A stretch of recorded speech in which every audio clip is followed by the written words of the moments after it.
Welcome to our channel মায়ের রন্ধনশালা। মুগ ডাল খেতে সবাই খুব ভালোবাসেন কম বেশি। তো সেটা যদি হয় অনুষ্ঠান বাড়ির মতো মুগ ডাল, তাহলে তো কোনো কথাই নেই। আর তার সাথে ঝুরি আলু ভাজা আর বেগুনি, তাহলে তো জাস্ট ফাটাফাটি ব্যাপার। তো আজকে সেই অনুষ্ঠান বাড়ির মতো মুগ ডালে মা করে দেখাবে ভেজিটেবল দিয়ে, ভেজ ডাল যেটাকে বলে আর কি। তো এখানে মা কড়াইয়ে তেল আর ঘি দিয়ে দিয়েছে, দেখতে পাচ্ছেন কালারটা। ঘি আর তেল দেওয়া রয়েছে, এর মধ্যে মা দিয়ে দিচ্ছে কিশমিশ আর কাজু আর কাজু আর কিশমিশটা ঘি বাটার আর তেল ঘি আর তেল একসাথে দিয়ে মা ভেজে নিল। ঘি দিয়েছিল তাই তোমার মুখ থেকে বাটার। এরপর ওই ঘি আর তেলের মধ্যে মা দিয়ে দেবে ফার্স্টে দিচ্ছে গোটা জিরে,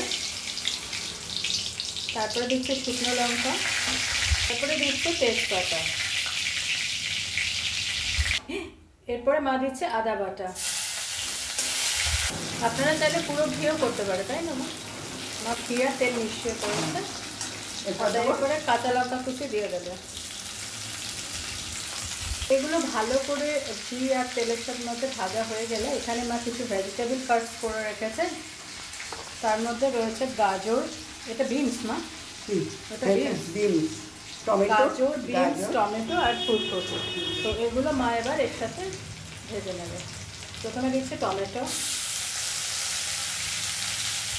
এরপরে মা টমেটো ভাজা ভাজা হতে তার মধ্যে দিয়ে দিচ্ছে গাজর ভাজা ভাজা হতে এরপরে মা দিয়ে দিচ্ছে বিনস। এগুলো ঘি আর তেলের সাথে ভালো করে ভেজে নেবে। এরপর মা দেবে ফুলকপি। আপনারা চাইলে ভেজিটেবলগুলো আগে আলাদা করে ঘিয়ের সাথে ভেজে রাখতে পারেন। মা একসাথেই করে, মা যেভাবে বাড়িতে করে আমি সেই প্রসেসটা তুলে ধরছি। এবার ঘিয়ের সাথে এগুলো ভাজা হয়ে গেল, মানে ভাজা হচ্ছে আর কি। মা দিয়ে দেবে নুন আর দেবে হলুদ।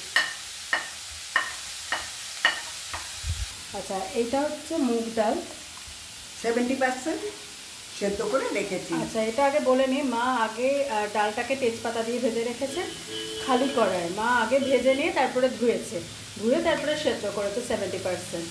আবারও বলে দিচ্ছি, মা প্রথমে ভেজে নিয়েছে খালি কড়াই, তারপরে সেটাকে ধুয়ে তারপরে এটাকে সেদ্ধ করেছে 70%। আর বাদ বাকি তো ভেজিটেবলগুলোর সাথে বয়েল হবে বলে মা 70% কুক করে রেখেছে।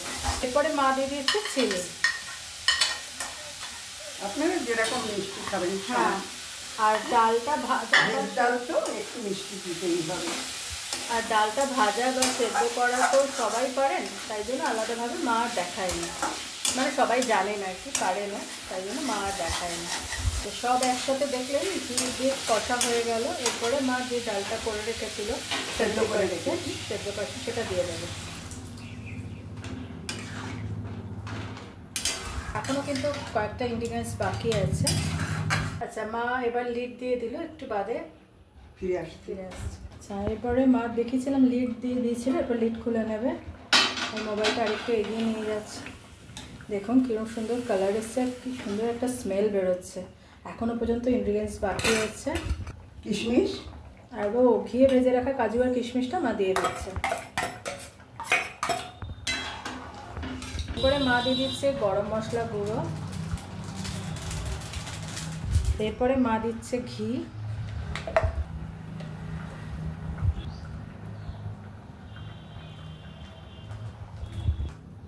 এরপরে মা যেটা দেবে নামানোর আগে সেটা হচ্ছে মায়ের একটা মশলা। মা এটা বাড়িতে তৈরি করে রাখে কিছু কিছু দেওয়ার জন্য। এর মধ্যে আছে জিরে, তেজপাতা আর শুকনো লঙ্কা গুঁড়ো, মানে ড্রাই রোস্ট করে ভাজা মশলাটা উপর দিয়ে ছড়িয়ে দেবো। আবারও বলে দিচ্ছি, ওই মশলাটার মধ্যে আছে গোটা জিরে, তেজপাতা আর শুকনো লঙ্কা। ওটা খুলে কড়াইয়ে ভেজে নিয়ে তারপরে ঠান্ডা করে মিক্সিতে গুঁড়ো করে নেওয়া। তো একটা খুব সুন্দর স্মেল বেরোচ্ছে। আর রেডি অনুষ্ঠান বাড়ির মতো ভেজ ডাল। এবার মা বোলে ট্রান্সফার করবে। মা তুমি বড় বোলটা বের করো নি না? আচ্ছা, এই ছোটো বলেই দিয়ে দাও না। এবার মা বোলে ট্রান্সফার করে দিচ্ছে। তো আজকের রেসিপি ডান, ভেজ বাড়ির মতো, এই অনুষ্ঠান বাড়ির মতো ভেজ ডাল। আশা করি আপনাদের মায়ের করা প্রসেসটা পছন্দ হবে। বাড়িতে একবার প্লিজ ট্রাই করে দেখবেন। আর please please please please please please please চ্যানেলটাকে সাবস্ক্রাইব করুন, আমাকে আর মাকে আশীর্বাদ করুন যাতে আমি আর মায়ের চ্যানেলটাকে নিয়ে অনেক দূর এগোতে পারি। ভালো থাকবেন, দেখতে থাকুন মায়ের রন্ধনশালা। অন্যদিন অন্য কোনো রেসিপি নিয়ে আবার ফিরে আসবো। টাটা। তো অন্যদিন অন্য কোনো রেসিপি নিয়ে আবার ফিরে আসবো। ভালো থাকবেন, টাটা। দেখতে থাকুন মায়ের রন্ধনশালা।